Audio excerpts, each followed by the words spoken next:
What's up, guys? It's Figo from SGN, back with another FIFA video, and today we're going to be talking about the 5 icons that I want to see in FIFA 19, and I really loved the list of icons that they brought into FIFA 18, and I'm hoping that they can try to match it some way. Of course, last year, they had some of the biggest names in football history, so I don't think they're probably ever going to be able to match that level of quality players to be introduced, but I'm hoping that they can at least try to get close to it and introduce some players that are really fan favorites, not just legendary players of the game. And before I do go into the main list, I want to give an honorable mention to Paul Scholes, because I quite frankly don't think he's going to make it to the game. And that's simply because they've already introduced into FIFA 19 2 players of England's golden generation. And I think that if they did any more of that, it would probably be kind of overkill. And in my opinion, Paul Scholes was not just better than Steven Gerrard and Frank Lampard, but he also, and this is a fact, he achieved way more than either of them ever did. So he won more titles. Of course, he won 2 Champions Leagues. He won countless trophies. He was one of the best players in the world for a long time. If you ask Xavi and Iniesta or Zidane, they will pretty much always tell you Paul Scholes was the best player in that position. That's not me saying, that's them. So if they're saying that, in my opinion, he absolutely deserved to be in the game above Frank Lampard and Steven Gerrard. But of course, he didn't have the mercurial character that those two dudes have. They were a bit more outspoken, things of that nature. So I guess that may be why. However, I would have preferred to see Paul Scholes. And before I get into this, I just want to say this isn't like a top 5 list. This isn't like in a specific order. This is just the characters that I want to see in FIFA 19. And of course, I want to go ahead and get a Man United legend out of the way. That way,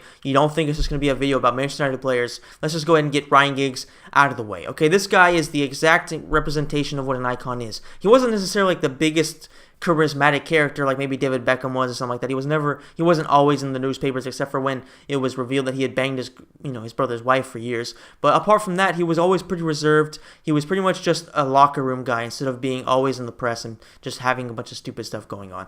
Now, Ryan Giggs on the pitch, he was absolutely dominant, all right? The guy won 13 Premier League titles. He won 2 Champions Leagues. He won, a bunch of FA Cups. He won so many trophies, all right? And it's not just that, but he also was a tremendous role model for what you can achieve, because not only did he burst on the scene as a very young guy, playing as a very dominant, fast winger who could beat 5 or 6 men and score amazing goals like the one against Arsenal in the FA Cup. But he also was able at a later age to use his intelligence from a football perspective and change his role, understand how to play as a central midfielder, and completely change his game. And the fact that he was able to play until well into his 40s just goes to show that if you have intelligence, if you have football IQ, and if you are very careful with the way your body works, because let's not forget, he had quite a few injuries towards the mid part of his career, so for him to be able to, get past all that, implement yoga into his training regimen, and go on to play until he's like over 40, that just shows that if you can use your brain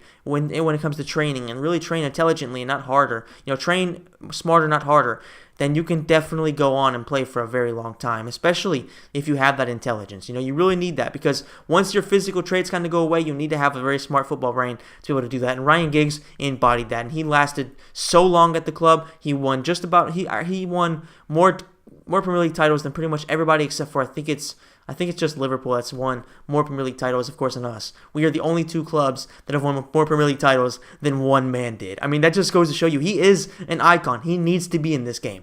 Moving on, we have Francesco Totti, and in my opinion, come on now, Francesco Totti, he is as iconic as it gets for Italian football. He led Italy to the World Cup in 2006. He was the face of Roma for pretty much, the 2 decades or something like that. He was there for so damn long. He was really the face of that club. And realistically, without Totti, there were a lot of things that would not have been going on with Rome. Like over the later years, they were always competing for titles, or at least they were among the top 3 or 4. And a lot of that had to do with Totti. Even though he was in a later stage of his career, he was still the number 1 player on that team and constantly carrying them.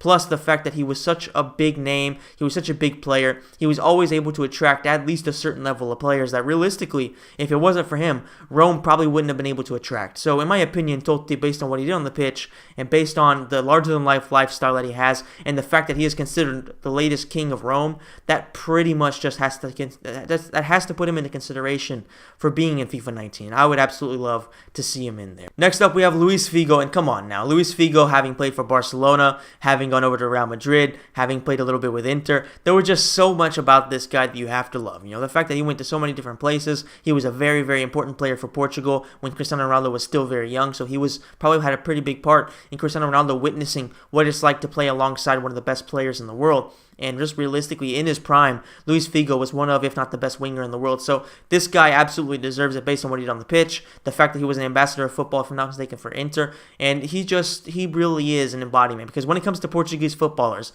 there's basically, there's Cristiano Ronaldo number one, because of course what he's done over the years has been unparalleled, and then probably it's Luis Figo number two. There's just very few people that can match what Luis Figo has done in terms of popularity, and he absolutely deserves to be in the game. And I would really love to play him because, in my opinion, like the most fun players to play in FIFA are pretty much always wingers because they can do it all. They're fast, they can score, and Luis Figo has all that stuff. His assists are going to be lit. So in my opinion, if Luis Figo is in the game, he's going to be one of the best ones in there, and hopefully they'll make him as good as he possibly can. Next up, we have George Best, and come on, you just can't not put George Best as an icon. He is the icon of the 70s and of the 80s in terms of football because he was the next Beatle. You know what I'm saying? He was the extra Beatle. That's just what he was. Everybody always talked about him. He had such a larger-than-life lifestyle, always being drunk, basically, having banged so many amazingly hot women, celebrities. He was just constantly doing something that had him in the newspaper, which makes him the